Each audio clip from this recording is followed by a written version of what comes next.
لو انت زيي اول ما بتلاقي نفسك فاضي في الطريق او في المواصلات او عند الدكتور بتلاقي نفسك اوتوماتيك وبدون اراده بتفتح التليفون وتشتغل سكرولنج على السوشيال ميديا والجو ده. عمرك سالت نفسك انت ليه بتعمل كده؟ ليه جسمك بيعمل كده؟ سالتش؟ انا سالت بدال. عمرك سالت المدمن ليه مدمن؟ وانا هنا مش بتكلم علشان ظروفه او اتلم على شله صحاب او الدنيا هي اللي خلته يعمل كده والجو ده. انا بتكلم ايه بيحصل في دماغه او ايه بيحصل في كيان جسمه كله لا مدمن. يعني ايه بيحصل في دماغه لما يتعاطى الدراجز او يتعاطى الحاجه اللي هو مدمن عليها. وبالمناسبه الادمان مش لازم يكون دراجز، في ادمان كتير جدا. احنا نفسنا مدمنين سوشيال ميديا، قهوه. المهم نرجع للموضوع. انا مش عايز اتوهك ولكن انت اكيد شفت في الثامنيل بتاع الفيديو او الصوره المصغره ايه اللي هنتكلم عليه النهارده. بالظبط اللي هنتكلم عليه النهارده هو الدوبامين. ولكن عشان وقت الفيديو ما يطولش علشان ما نتلخبطش مع بعض هنقسم الفيديو بتاعنا على 4 اسئله. اول حاجه هنعرف مع بعض ايه هو الدوبامين. ثاني حاجه هنعرفها مع بعض ازاي الدوبامين بيشتغل، ايه بيحصل في كيان جسمنا بيخلي الدوبامين يشتغل. ثالث سؤال هل الدوبامين ده ممكن يدمر الانسان، يعني ممكن يقضي عليه. رابع حاجه دي هتبقى كلمتين ورايا على الدوبامين. هنتكلم في كل الكلام ده ولكن بعد الانترو. في انترو هلا ان شاء الله ربنا يكرمنا ونعمل انترو. نبدا باول حاجه ونعرف مع بعض ايه هو الدوبامين. بسهوله وببساطه جدا يا ابو الصحاب،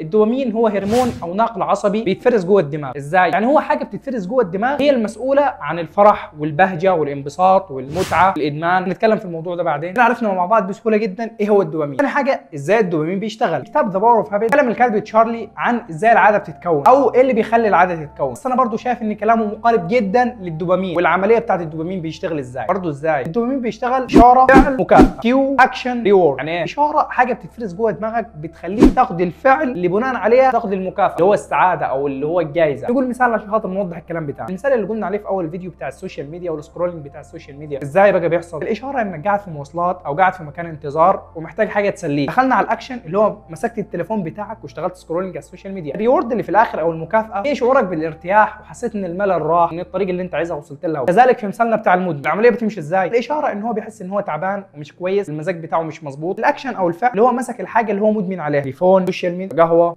سجاير، كدراجز. الريورد اللي هو بعد ما خلص او اثناء ما هو شغال في العمليه بتاعته اسمه تكيف او اللي هو العقل اتظبط معاه. وقيس على كده بقى كل حاجه بتعمل. بتذاكر مثلا، الاشاره انت عايز تطلع الاول، ان انت عايز مثلا تجيب تقدير حلو او تطلع الاول على المدرسه. الاكشن انك بتقوم وبتذاكر، بتفتح الكتاب بتاعك وبتشوف المنهج بتاعك بيتكلم على ايه وبتذاكر. الريورد او المكافاه انك زي ما انا قلت لك ان انت نجحت او ابوك منفخك. يا رب يا ابو الصحاب ابوك ما ينفخك.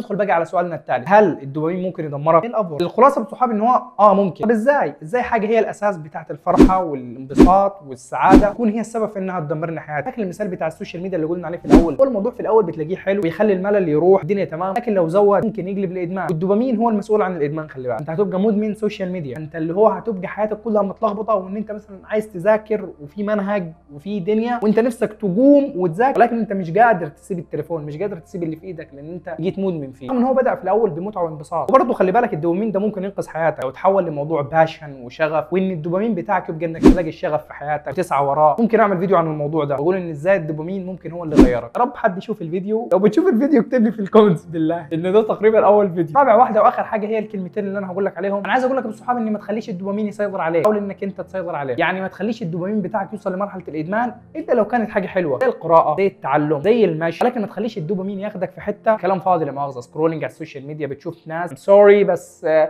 حاجه مقرفه بصراحه. ما تخليش الدوبامين بتاعك ياخدك للمرحله دي. وبس كده انا كده خلصت. الموضوع جدا مرهق والله. لو بتشوف الفيديو ده يا ريت ابو الصحاب تعمل لي لايك وتشترك في القناه لان ان شاء الله الفتره الجايه في فيديوهات جامده جدا بعون الله. انا كده خلصت. وفي الاخر ثانك يو فيري ماتش فور واتشينج اند سي يو سون يا برو. سلام.